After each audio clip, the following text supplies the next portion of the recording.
I suppose have some games. Hey guys, welcome back to Classic G-Body Garage. And yes, that is snow sitting on the 80 Cutlass Calais T-top.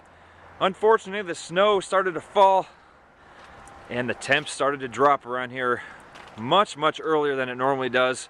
We're looking at 2 weeks into November here, and we already had single-digit temps here in Ohio. Very cold, and some areas got a fair amount of snow. So fortunately, we just got a little bit of snow. It is melting, it is 45 degrees, but these cold temps and snow did halt anything I was doing on these cars. And this is just a little update video I got going on. Moby's walking around. He's happy that it's a little bit warmer, kept him inside. Don't want him getting sick or too cold in these cold temperatures. So had to throw the tarp over the 78 T-top because the T-tops do leak. Yeah, what old G-Body doesn't leak as far as the T-tops go? So wanted to make sure that the inside of this car stayed dry. And one of the last videos I had on this car is I was pulling out the interior door panels and working on the door handles and the linkage and power windows inside that car. The 78 Calais, this car is still sitting here. Never got around to it this summer. I do hope to get around to it this winter.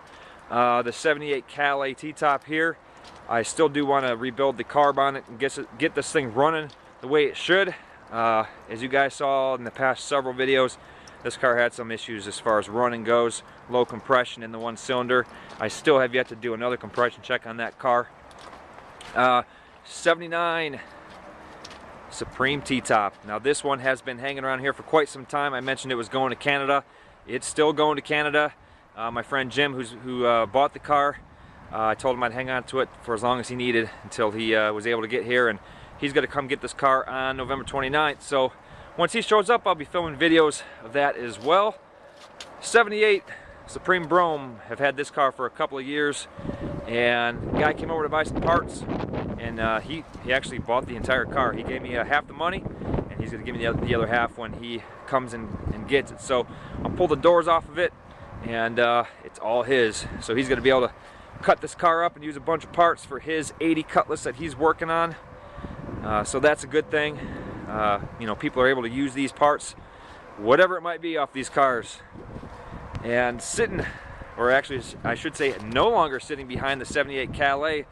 Now this was the now empty spot of where the 80 Cutlass Supreme once sat. This was the white 80 Supreme parts car that I bought 2.5 years ago. And that car was just hauled away today. And at the end of this video, there's Moby. Moby, what happened to your car? What the hell? Got a quick video clip of that car being hauled away, so glad that guy can use it. It did not get hauled away for scrap. It got hauled away for the frame. Coincidentally, someone else working on an 80 Cutlass Supreme rotted out frame, and he is going to be able to use the frame off of that car because it was in good shape. So definitely some good things going on. People using these cars for whatever parts they can use on them. Not taking these cars to the scrapyard. So yeah, that's a good thing. Keeping some other cars on the roads and making everyone happy. So there you go, guys. Quick little update. Now I do have another addition to Classic G-Body Garage. Make sure you guys are joining my Facebook group, Classic G-Body Garage, because I have put a few hints on there, and I will continue to do that. And you can also keep up with some of the latest things going on, because I can't post videos all the time, so I do keep up with Facebook. So make sure you're joining that page as well. So there you go, guys. I'll keep posting the videos, and until the next Classic G-Body Garage video, I will talk to you next time. Alright guys, there goes the 80 Supreme parts car. Guys using the frame. I'm glad someone was able to use it. Parted it out. See you later.